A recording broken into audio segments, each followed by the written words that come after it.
বাংলাদেশি পর্যটকের অভাবে যেন রীতিমতো ধুঁকছে কলকাতার ব্যবসায়ীরা।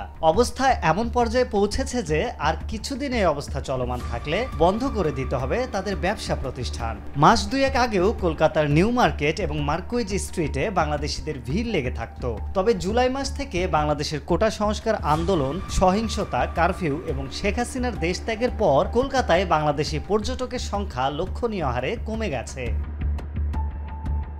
কেনাকাটা, মেডিকেল, পর্যটন সব মিলিয়ে সারা বছর ভিড় লেগে থাকতো বাংলাদেশি পর্যটকদের। মূলত এসব এলাকার অর্থনীতি বাংলাদেশি পর্যটক নির্ভর। মাস দুয়েক আগেও কলকাতা বাংলাদেশি পর্যটকে সরগরম থাকলেও এখন কলকাতায় বাংলাদেশি পর্যটক প্রায় নেই বললেই চলে। বাংলাদেশ থেকে প্রায় কেউই আসছেন না, মাসখানেকের বেশি সময় হয়ে গেল। এমন কথা বলছিলেন ঐতিহ্যবাহী নিউ মার্কেটের শপ ওনার্স অ্যাসোসিয়েশনের সম্পাদক অশোক গুপ্তা। তিনি বলেন, নিউ মার্কেটের জামা কাপড়ের দোকান বলুন বা অন্যান্য সামগ্রী, এসবের একটা বড় ক্রেতা বাংলাদেশের মানুষ। ভারতীয় ভিসা ব্যবস্থা এখনো পুরোপুরি চালু হয়নি, তাই তারা প্রায় কেউই আসতে পারছেন না। আমাদের বিক্রি প্রায় 60% কমে গেছে গত এক মাসে। বাংলাদেশিরা মূলত যে এলাকার হোটেলগুলোতে থাকেন সেই মার্কুইজ স্ট্রিটেও একই অবস্থা। হোটেল, খাবারের দোকান বা অন্যান্য পরিষেবা, এই রাস্তার সবকিছুই বাংলাদেশি পর্যটক কেন্দ্রিক।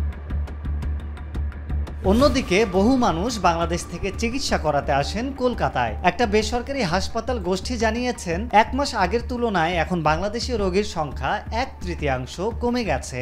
বাংলাদেশি পর্যটকদের অভাবে নিউ মার্কেটের ব্যবসায়ীদের উদ্বেগ বেড়েছে। তাদের মতে কিছুটা উন্নতি হলে ভালো হবে, না হলে এবারের কেনাকাটার মরশুম পুরোপুরি লস হয়ে যাবে।